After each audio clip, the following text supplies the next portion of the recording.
मंदिर में जाने से भगवान नहीं मिलता।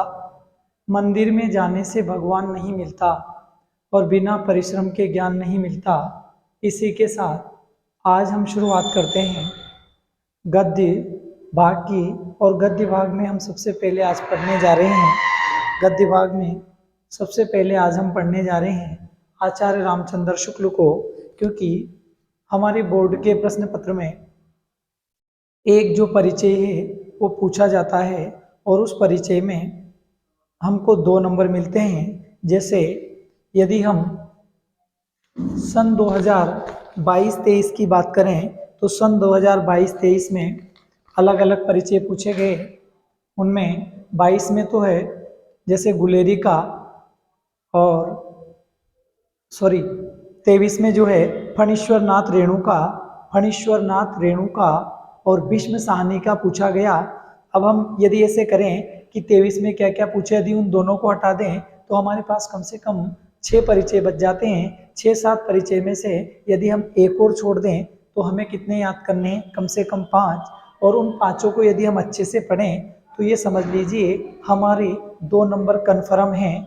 जैसे आज हम पढ़ने जा रहे हैं आचार्य रामचंद्र शुक्ल। आचार्य रामचंद्र शुक्ल के परिचय में सबसे पहले देखते हैं जन्म। इनका जन्म 4 अक्टूबर 1884 को हुआ। इनका जन्म 4 अक्टूबर 1884 को हुआ। इनका जो जन्म स्थान था वो था बस्ती जिले के अगोना गांव में। इनका जो जन्म हुआ था बस्ती जिले के अगोना नाम के गांव में हुआ था। इनकी जो मृत्यु है 2 फरवरी 1941 को हुई। और इनकी मृत्यु का जो स्थान है, कहाँ इनकी मृत्यु हुई, तो इनकी मृत्यु वाराणसी में हुआ। देखिए कहते हैं कि यूं ही नहीं मिलती मंजिल राही को, एक जुनून सा दिल में जगाना पड़ता है। पूछा चिड़िया से घोंसला कैसे बनता है, तिनका तिनका उठाना पड़ता है। बिना मेहनत के कुछ नहीं मिलता दोस्तों, अगर मिलता तो कोई मेहनत ना करता। अगर हम उनके पिता की बात करें तो चंद्रवली शुक्ल, उनकी माता का नाम करें, माता की बात करें तो विभाषी देवी। इनकी जाति की बात करें तो ब्राह्मण। इनका जो धर्म है, भाई धर्म तो हिंदू है, यदि जाति ब्राह्मण है तो धर्म हिंदू है।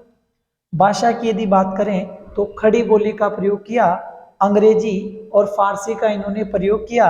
शैली की यदि बात करें तो विवेचनात्मक शैली, वर्णनात्मक शैली, भावात्मक शैली का इन्होंने प्रयोग किया। पेशा जो है लेखक थे, पत्रकार थे, मतलब लेखन का कार्य करते थे और पत्रकारिता का कार्य करते थे। उपाधि इनकी आचार्य हैं, यानी इनका जो मूल नाम है, इनका जो मूल नाम है वो रामचंद्र शुक्ल और इनकी उपाधि आचार्य, इसलिए इनका पूरा नाम आचार्य रामचंद्र शुक्ल है। साहित्य काल, इनका साहित्य काल है आधुनिक काल। इनका साहित्य काल है आधुनिक काल। पहली प्रकाशित रचना, इनकी पहली प्रकाशित रचना है मनोहरा छटा। इनकी पहली प्रकाशित रचना है मनोहरा छटा। मृत्यु का कारण, इनकी मृत्यु जो है दिल का दौरा पड़ने के कारण हुई थी। दिल का दौरा पड़ने के कारण हुई थी।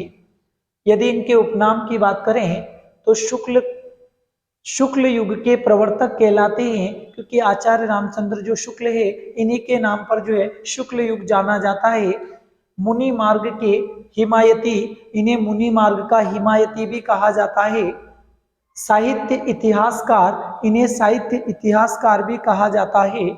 उच्च कोटि के आलोचक, अर्थात इन्हें उच्च कोटि का आलोचक भी कहा जाता है। इन्हें निबंधकार भी कहा जाता है।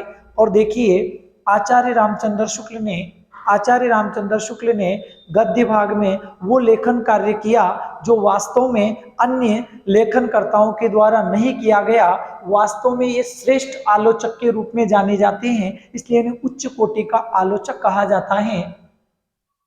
यदि हम इनकी काव्य कृतियों की बात करें तो सबसे पहले यदि हम निबंध को देखें, निबंध संग्रह, तो निबंध संग्रह में चिंतामणि भाग 1 और चिंतामणि भाग 2, कथा विचार विधि, ये इनके निबंध संग्रह हैं।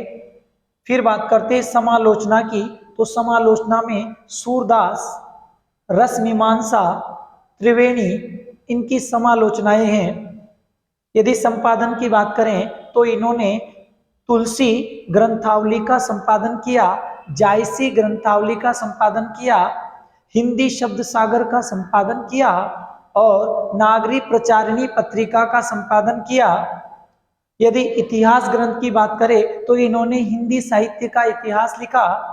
कहानी की बात करें तो 11 वर्ष का समय इनके द्वारा लिखी गई कहानी है। आप इस परिचय को यदि वास्तव में मन लगाकर देखें तो देखिए इसमें ज्यादा कहीं से कहीं उलझन नहीं है, आसानी से याद हो सकता है और कहीं जोर डालने की आवश्यकता नहीं है। मैंने भी जो है ये पहले इसलिए लिखा, मैं इसे तुरंत भी लिख सकता था क्योंकि मैंने बिना देखे मेहनत करके लिखा। और कहते हैं ना कि वही व्यक्ति दूसरे व्यक्ति को सही से पढ़ा सकता है जो खुद मेहनत करके पढ़ाता है।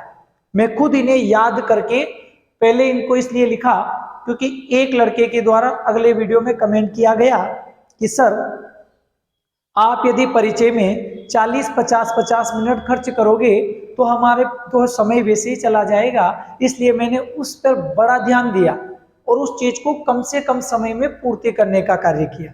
इसलिए मैंने पहले ही लिखकर और फिर आपको समझाने का प्रयास किया। देखिए टीचर का जो धर्म होता है वो एक मार्गदर्शक के रूप में है, वो केवल समझाने का कार्य करता है और सारा कार्य आपका ही होता है। हम तो केवल एक मार्गदर्शन देते हैं, समझाते हैं और सारा कार्य आपका ही है क्योंकि याद आपको ही करना पड़ता है। और हम क्या करते हैं, हम भी जानकारियां जुटा कर अच्छे से कोशिश करते हैं।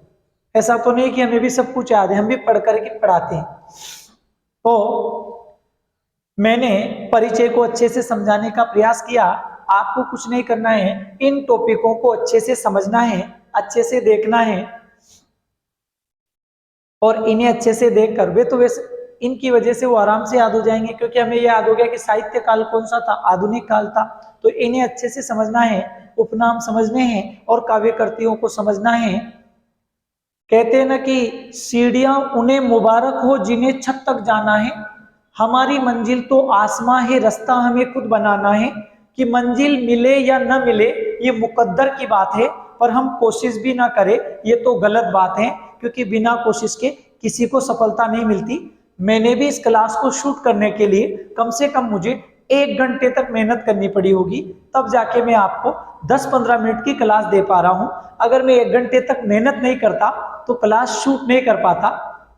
और ये सारी मेहनत हम आपके लिए ही कर रहे हैं ताकि आपको कम समय में अच्छी जानकारी मिल सके। देखिए अब हमें 4 परिचय पर अच्छे से मेहनत करनी है क्योंकि यदि हम 4 परिचय पर अच्छे से मेहनत करें तो 2 नंबर फिक्स हैं। और जहां तक लगता है आप देखिएगा ये परिचय जो है इतना इंपॉर्टेंट है, बहुत ज्यादा। अगर अथवा में देखा जाए तो शायद अथवा में यही आ जाए क्योंकि कहते हैं ना कि आने की कोई जरूरी नहीं है, कोई सा भी आ जाए, लेकिन शायद यही आ जाए। तो हमें यही सोच के पढ़ना है कि शायद यही आ जाए क्योंकि क्या भरोसा है। आप इस परिचय को ज्यादा से ज्यादा शेयर करें और मेरे द्वारा पढ़ाया गया अध्ययन यदि आपको अच्छा लगे तो आप कमेंट करके जरूर बताएं और अपने दोस्तों को शेयर करें ताकि ज्यादा से ज्यादा लड़कों तक ये जो है क्लास पहुंच सके और हमें भी लगे कि हम जो मेहनत कर रहे हैं वो वास्तव में सभी के काम में आ रही है। इसी आशा के साथ अब हम कक्षा को यही विराम देते हैं, मिलते हैं अगली कक्षा में। धन्यवाद।